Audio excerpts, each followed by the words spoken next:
Warrick, tell us, what is the difference between a multi-purpose media room and a dedicated cinema room for all the newbies out there?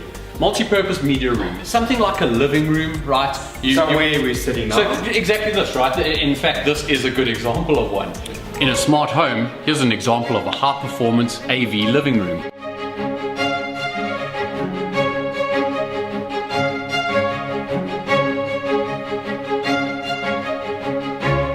So nice, comfortable space, you know, we can kind of engage with our friends and family and all the rest of it. I've got a TV on the wall behind us over there. Okay, so when you say multi-purpose, you're talking audio and TV. Yeah, well, I'm talking. So at this point, the room is just a comfortable lounge, right? Okay. Point one, comfortable lounge to sit, engage, TV. Okay, so a multi-purpose media room, in your technical jargon and your technical terms, is basically for the average person. It would be a living room, So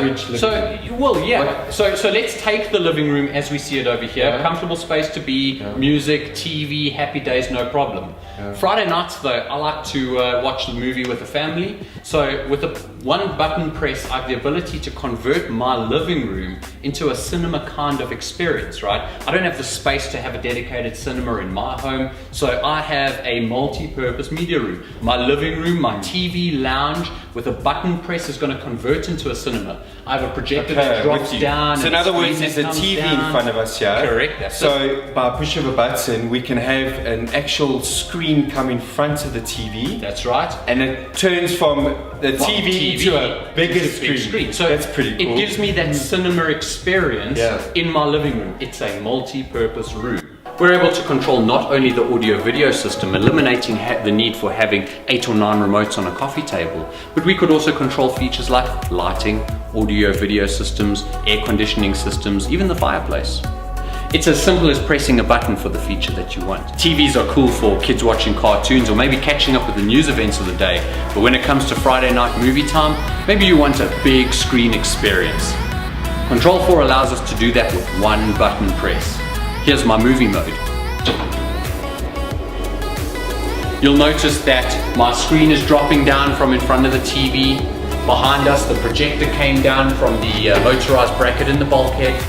Because we've moved over to a projector-based system, we understand that lighting is important to control, so we've turned off certain lighting circuits and even closed our blinds and curtains, giving us the best picture quality for movie time on a Friday night.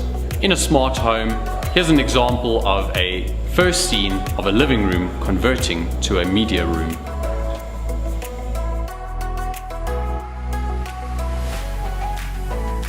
Compare or contrast that to a dedicated cinema. Typically you're going to have a slightly higher performance expectation in a dedicated cinema. Either you're an enthusiast or you just have the space and the ability to be able to do it. So a dedicated cinema is going to be a space where you get to go and retire to, maybe with the family or the kids going off while you're entertaining with the adults, etc. And that's typically a bit more focused, right? In other words, those rooms with no windows. Yeah, that's exactly. We're going to control the lighting by minimizing windows. We're going to control the acoustics with. Hopefully, you're going to go show me.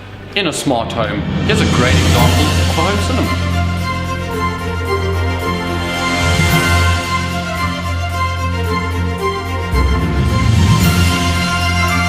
When it comes to designing a world-class home cinema, thumb-sucking's just not good enough. We take into consideration all aspects of the room, from the physical properties and dimensions of the room. We can plot out the acoustic treatment requirements, and of course the audio-visual system as well. The lighting, the seating layout, and even the screen sizes are important factors to be considered. When it comes to the acoustic treatment within a home cinema, it's important to remember that the sound system and the room work hand in hand.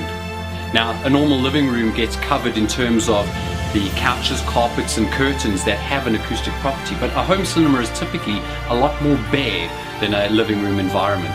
So it's important to get some level of acoustic treatment to control the response of that room and get the best performance out of your sound system.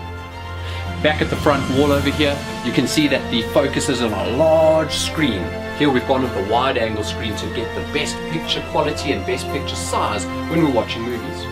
The screen is acoustically transparent, and what that means is I'm able to place my speakers behind the screen exactly where they're supposed to be, the left and right edges and right in the middle of the screen. So what I hear and what I see on screen matches up perfectly. Keeping a nice clean look up in the front, we've hidden our subwoofers behind acoustically transparent material, and again that's a nice clean look and stopping kids from poking buttons or pressing into speakers. Around the room we've got a surround sound configuration where our speakers surround you, and of course we've also got speakers up in the ceiling to give us an immersive surround sound experience. Now what's the point of an immersive surround sound experience? Well, it's easy enough. If a car is supposed to drive past you and a helicopter flies overhead, because we have those channels around you, we can actually produce those sounds in and around that room, creating a lifelike, realistic experience. I'd like to say better than a commercial cinema. When it comes to the acoustic treatment, we need to absorb some of the energy within the room, and soft acoustic treatment panels help us to achieve that. On the screen, an acoustically transparent screen with a whole bunch of holes in it, intentionally, allow us to place our speakers behind the screen exactly where they're supposed to be. Let's talk remote controls. It's pointless having a great audio-visual system if nobody in the home knows how to use it. A easy to use universal remote control makes the system easy to use for everybody in the family. Simply choose what you want to do. I want to watch my Blu-ray player, I want to watch my favorite TV show, or I want to watch my Apple TV as an example, and let the system do the rest. So let's talk about the lighting. In a cinema, it's typically quite important to control the lighting within the space, not only to get the best picture quality on our projector, but to make the room comfortable and convenient for the family too. A smart lighting system allows us to control all the lighting within the room, either from the press of a button, from our remote control, or even by pressing play on our movie. We can control the lights, dim it down, and create the right experience for you. But a dedicated cinema, not necessarily that it has to be for movies, right? You get that. But it is a dedicated space. It's a space where you can go to, not like a living room like this, it's a space you can go to get the best performance out of your audio-visual system. Or watching the rugby. Watching the rugby or sports, or playing PlayStation or PC games maybe. So you can use the room for more than just movies. You've got to get me on that. Okay. But it's typically, it's aimed at a high performance expectation. In a smart home, here's an example of a high performance AV living room.